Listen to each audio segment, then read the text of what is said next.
Okay. Okay. Roll 'em. All right. Good afternoon, everybody. Thank you for coming out to talk about what is a really, really critical issue, especially in our district, but we're seeing it around the borough, around the city. It has been one of the deadliest years in terms of traffic violence. My name is Tiffany Cabán. I am the council member here in the 22nd district. I have all of our colleagues at the state level as well. I will be brief because I know it is very, very cold. First I just want to start by sending love and condolences to Tammy Cow's family, particularly her husband David. She was an avid cyclist. Her husband is too.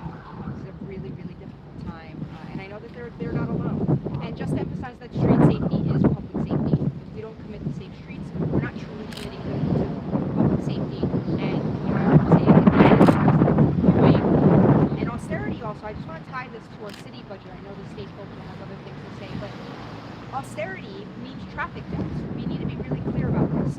The mayor is currently proposing budget cuts for 30 or above previous pegs and mandates to cut vacancies. So we have to do better than these crews. We need personnel and services. And I just want to say that, in terms of safe streets and plans, we're going to be talking about safety and other things. They're really sensible, and we've got to think bigger as well. In the long term, what I really see, and I know I can hear this, is to remember that we've seen these things around roadways and highways that are closed to automotive traffic, really creating truly protected, safe spaces for cyclists and pedestrians for everyone. So thank you for being out here. Mike is next. Okay, well, Senate Majority Leader and State Senator Mike Gianaris. We're here today for something that is a tragedy, but is remarkably simple in terms of why it happened and how we can fix it. There is not enough infrastructure to protect cyclists in our city, and in this neighborhood in particular. Family bike lanes that are not subject to constant turns and running them over as happened.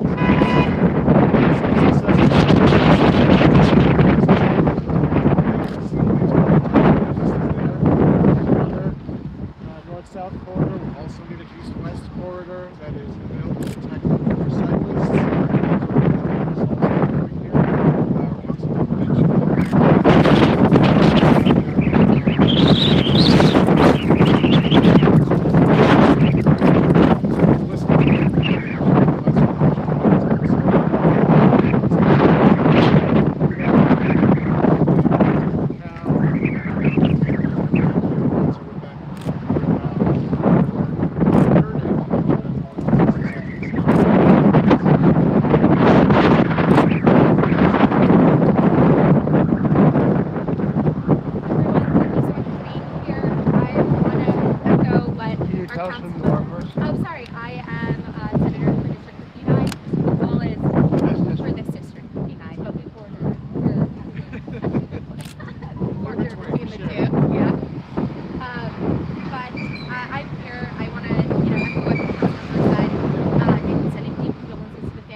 My colleagues' leadership on this issue. This is not an accident, this is a policy failure. And I wanted to add a couple of important statistics.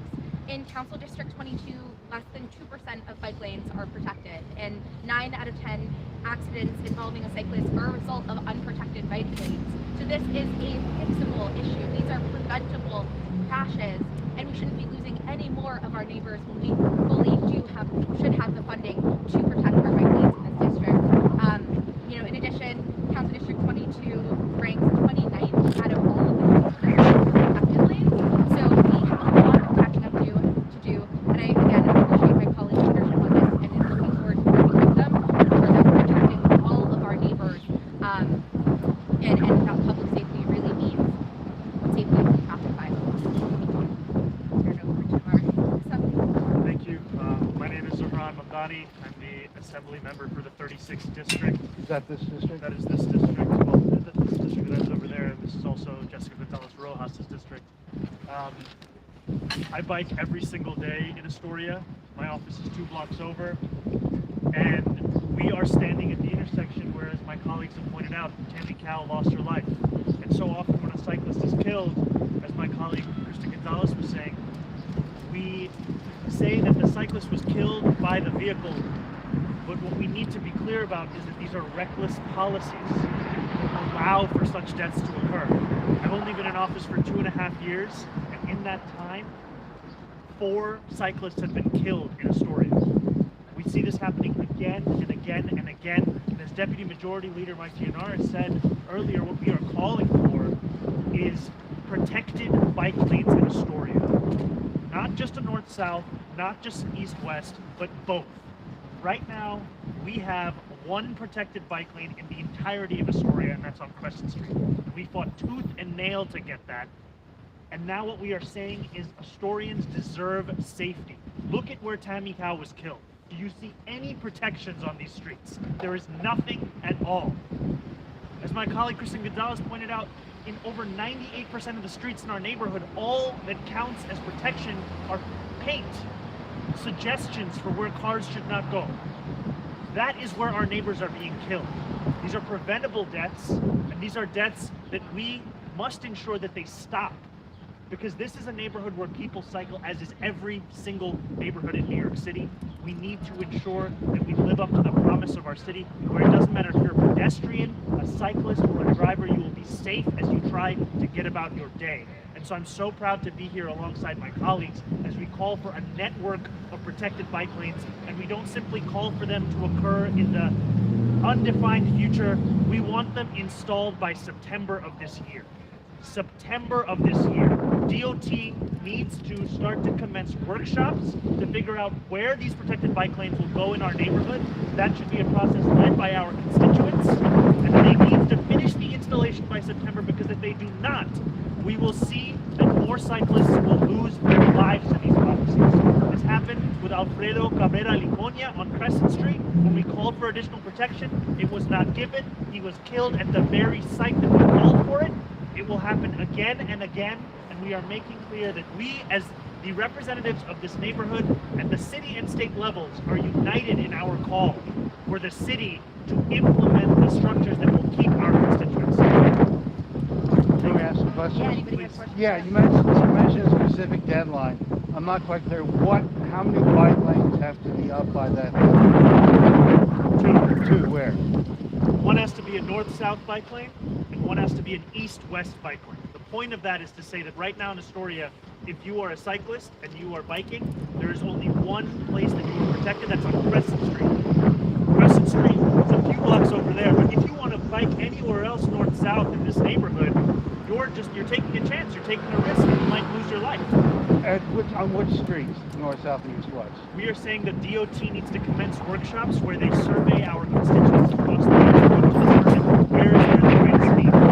So you're not saying it's specific Just to location? be clear, with the Crescent Street example, that's a specific street, if DOT can do that. That's Crescent Street. And it should be a participatory process, because not only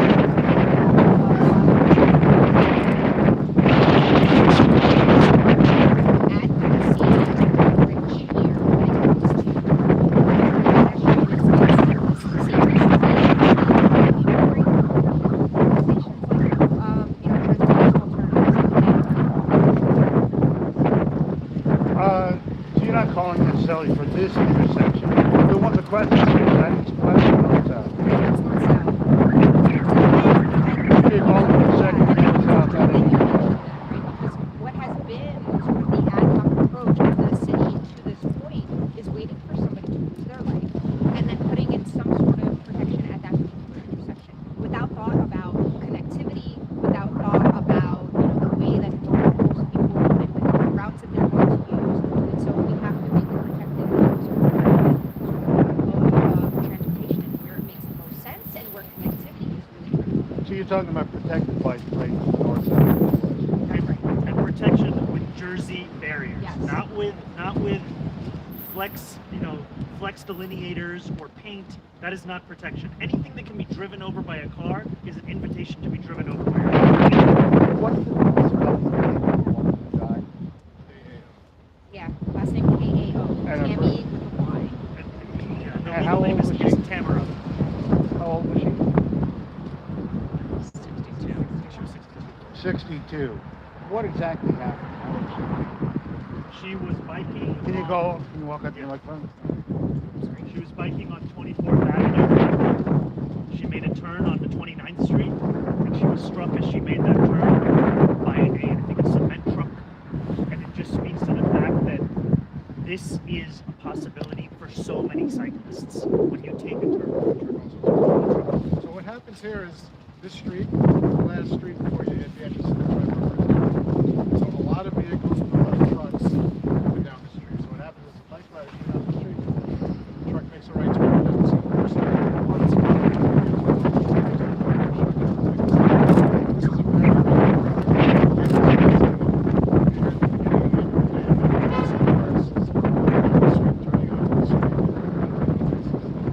Will there be any steps to make any changes to, let's say, the traffic lights to give pedestrians and cyclists more time to make their turns? Will there also be any additional rules enforced to ensure that vehicles, when they do get into an accident, that they will be safe as long as they don't have any other problems if they stay? You hear vehicles always fleeing the scene. But 9 times out of 10, if they stay and it's proven to be an accident, there's no problem. A lot of people are scared and they run. Yeah, I mean, I will say that we are going to explore absolutely every protective measure that we can with the Department of Transportation. I've already had an initial conversation with Commissioner Rodriguez about the issues and what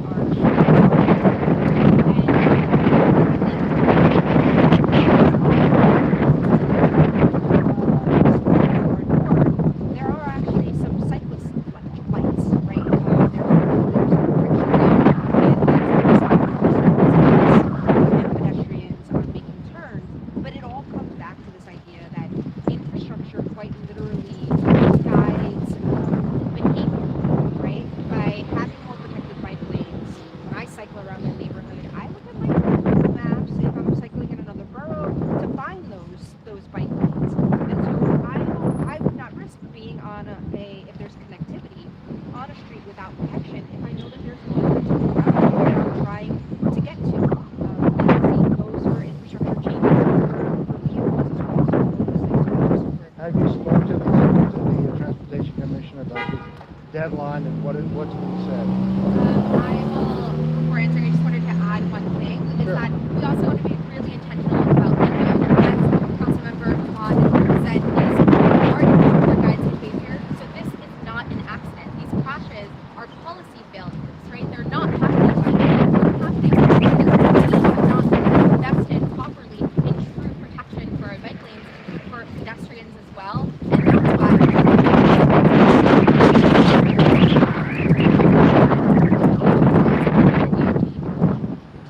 So what reaction have you gotten from the Transportation Commission on this?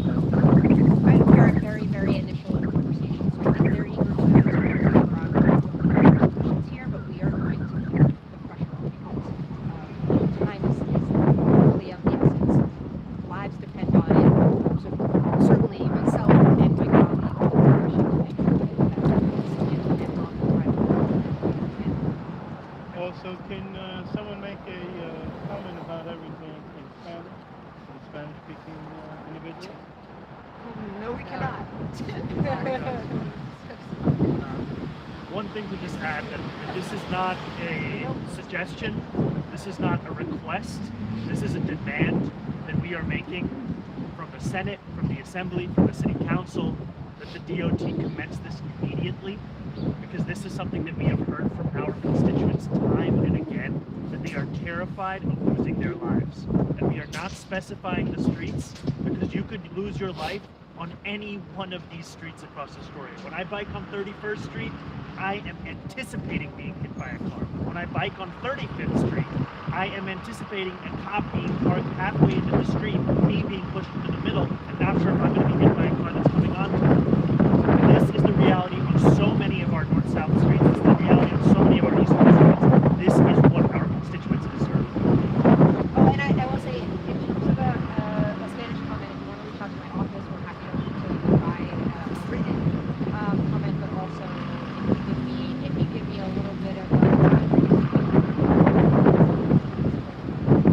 How was that?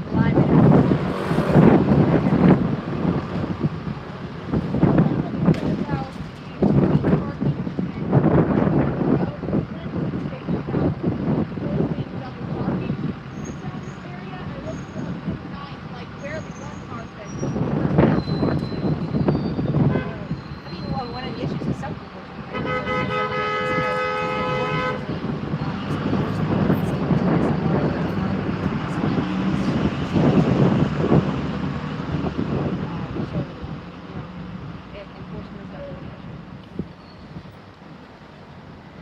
Thank you. Thank you so much. Senator, you're dating yourself calling it the Triborough. Never gonna get that out. It's Triborough, it's Greensboro, I'm not changing it. It's happening.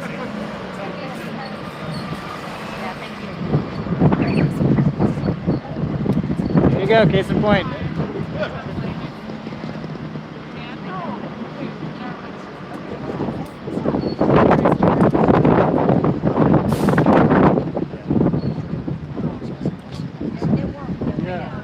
I just wanted to introduce. Give me 1 second. I'm still live. Sorry.